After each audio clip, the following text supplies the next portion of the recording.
बहुत बहुत समय पहले की बात है। घने और हरे भरे जंगल अरण्यवन के बीच एक विशाल सदियों पुराने पेड़ों से घिरा इलाका था।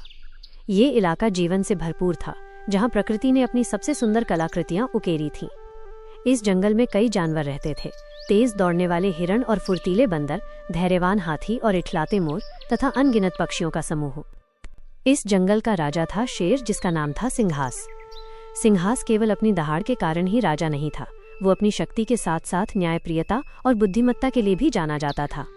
उसकी आंखों में एक अजीब सी चमक थी, जो अधिकार और करुणा दोनों को दर्शाती थी। वो जंगल के स्थापित नियमों का सम्मान करता था और कभी भी बिना वजह किसी जानवर को नुकसान नहीं पहुंचाता था। इसीलिए सभी जानवर उससे डरते भी थे और गहरे मन से उसका सम्मान भी करते थे। सिंहास ये जानता था कि एक सच्चा राजा अपनी प्रजा की देखभाल से ही महान बनता है। इसी अरण्यवन में एक बड़ा भारी भरकम भालू भी रहता था, जिसका नाम था भोलू। भोलू अपने दिल से दयालु था, पर वो थोड़ा जल्दी गुस्सा हो जाता था और उसमें अहंकार का भाव भी छिपा था। उसे अपना खाना खुद ढूंढने की आज़ादी पसंद थी। कभी वो ऊंचे पेड़ों से शुद्ध शहद तोड़ लाता, तो कभी सुबह की ठंडी हवा में नदी किनारे मछलियां पकड़ता। वो मेहनती तो था, लेकिन जब भी वो राजा सिंहास की शानो शौकत, उसके चारों ओर जानवरों के झुकाव और उसके सम्मान को देखता, तो उसके मन में ईर्ष्या की एक टीस उठती। वो अक्सर सोचता, ये शेर तो बस दहाड़ता है, असली मेहनत तो मैं करता हूँ। राजा का आह्वान और भोलू का इरादा। एक दिन तपती दोपहर से पहले जंगल में एक महत्वपूर्ण सभा बुलाई गई। सभी जानवर उत्सुकता से मुख्य पेड़ के नीचे जमा हुए। शेर सिंहास एक ऊंचे टीले पर खड़ा हुआ और अपनी गंभीर पर शांत आवाज में संबोधित किया। मेरे प्यारे साथियों, आप सभी देख रहे हैं कि गर्मी असहनीय होती जा रही है। सूर्य की किरणें हमारी जमीन को जला रही हैं और हमारी प्रिय नदी का पानी भी चिंतनीय रूप से कम हो गया है।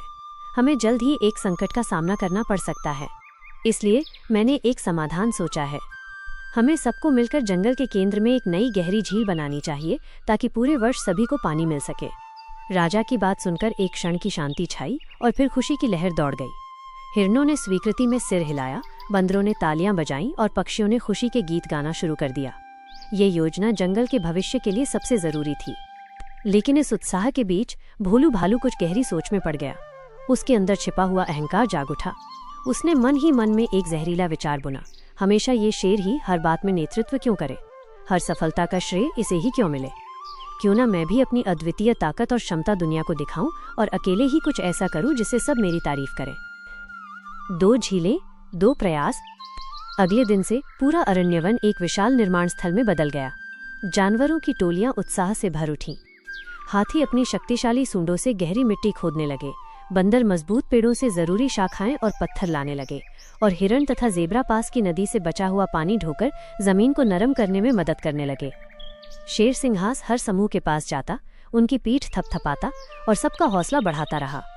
वह मिट्टी में उतरकर खुद भी काम करता, ये साबित करते हुए कि राजा केवल आदेश नहीं देता, बल्कि साथ काम भी करता है। भोलू भी काम में जुट गया, लेकिन उसका इरादा विभाजित था। उसने अपने मन में ठान लिया था कि वो किसी के साथ काम नहीं करेगा।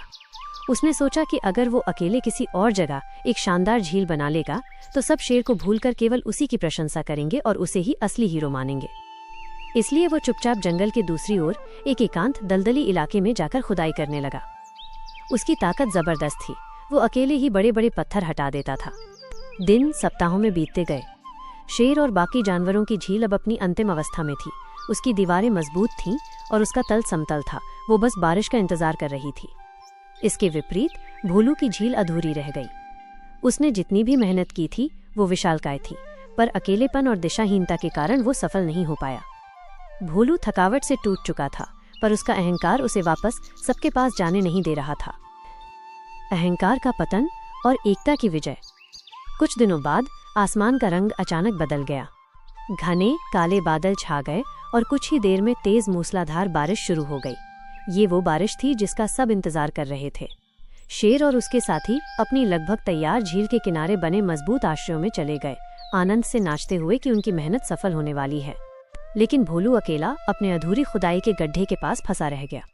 उसकी खुदाई की हुई जगह में तेजी से पानी भरने लगा और क्योंकि जमीन दलदली थी, वो जल्दी ही कीचड़ और गाद में धंसने लगा। बचाओ बचाओ, कोई तो मेरी मदद करो। भोलू जोर जोर से चिल्लाने लगा। उसकी दहाड़ अब डर और निराशा से भरी थी। वो पूरी तरह कीचड़ में धंस चुका था और अपने दम पर बाहर निकलना असंभव था। शेर सिंहास ने मूसलाधार बारिश के बीच भी उसकी चीख सुनी।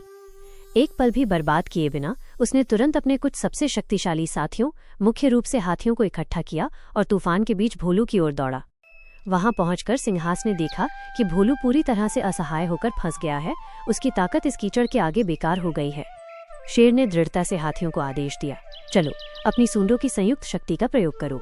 एक एक करके नहीं, मिलकर इसे बाहर खींचो। हाथियों ने एकजुट होकर अपनी सूंडें भोलू के पास पहुंचाईं और एकाग्रता से एक शक्तिशाली खिंचाव लगाया। आखिरकार भोलू को कीचड़ के चंगुल से बाहर निकाल लिया गया। वो पूरी तरह से थका हुआ, कीचड़ से सना और गहरे शर्मिंदा था। सच्चा राजा और सच्चा मित्र। बारिश कुछ कम हुई। शेर ने भोलू को सहारा दिया और एक मुस्कान के साथ पर अत्यंत गंभीरता से कहा, भोलू, तुम जंगल के सबसे ताकतवर जानवरों में से एक हो, इसमें कोई संदेह नहीं। फिर भी अकेले काम करने का ये मतलब क्या था? जंगल किसी एक व्यक्ति का नहीं, सबका है। अगर तुम हमारी टीम के साथ रहते तो तुम ना तो इतना थकते और ना ही इस तरह फंसते। असली चुनौती को हमेशा मिलकर ही जीता जाता है। भोलू की आंखों में पश्चाताप के आंसू आ गए। उसने अपनी नजरें झुका लीं और कांपते हुए कहा, मुझे माफ कर दो सिंहास। मैं अपनी ईर्ष्या और अहंकार में अंधा हो गया था। मैं सोचता था कि मैं अकेले ही सब कुछ करके महान बन सकता हूँ, लेकिन अब मुझे समझ आया कि असली ताकत और सफलता केवल एकता में ही निहित है। शेर सिंहास ने उसे गले लगा लिया। ये राजा की ओर से क्षमा का प्रतीक था। सच्चा राजा वही होता है जो अपने सभी साथियों को साथ लेकर चले। और तुम मेरे सच्चे मित्र हो भोलू। अब तुम्हारी ताकत का उपयोग जंगल की भलाई के लिए होना चाहिए। जश्न और नई सीख। उस दिन से भोलू हमेशा शेर के साथ रहा। उसने अपनी सारी शक्ति और ईमानदारी जंगल की सेवा में लगा दी। दोनों मिलकर जंगल की देखभाल करने लगे। जब भी कोई छोटा मोटा झगड़ा होता तो भोलू अपनी समझदारी से समझाता और शेर न्याय करता। उनके बीच की साझेदारी जंगल के लिए एक नया अध्याय थी। जब झील पूरी तरह बनकर तैयार हुई और बारिश के पानी से लबालब भर गई तो पूरा जंगल वहां जश्न मनाने के लिए इकट्ठा हुआ। पक्षियों ने सामूहिक गीत गाए, मोर ने खुशी में नृत्य किया और हाथियों ने विजय की सूंडें उठाईं। शेर सिंहास ने अंत में कहा, ये झील केवल पानी का भंडार नहीं है, ये हमारी मेहनत, हमारी एकता और एक दूसरे पर हमारे भरोसे का सबसे बड़ा प्रतीक है। तब भोलू ने आगे बढ़कर विनम्रता से सिर झुकाकर कहा, और ये झील मुझे सिखाती है कि जो अकेले चलने वाला होता है वो जल्दी थक जाता है और ठोकर खाता है, पर जो साथ चलने वाला होता है वो हमेशा जीतता है और सुरक्षित रहता है। सब जानवरों ने जोरदार तालियां बजाईं। जंगल में फिर से खुशहाली लौट आई। विशाल झील में स्वच्छ पानी भरा रहता और सभी जानवर वहां आकर अपनी प्यास बुझाते और शांति से रहते थे।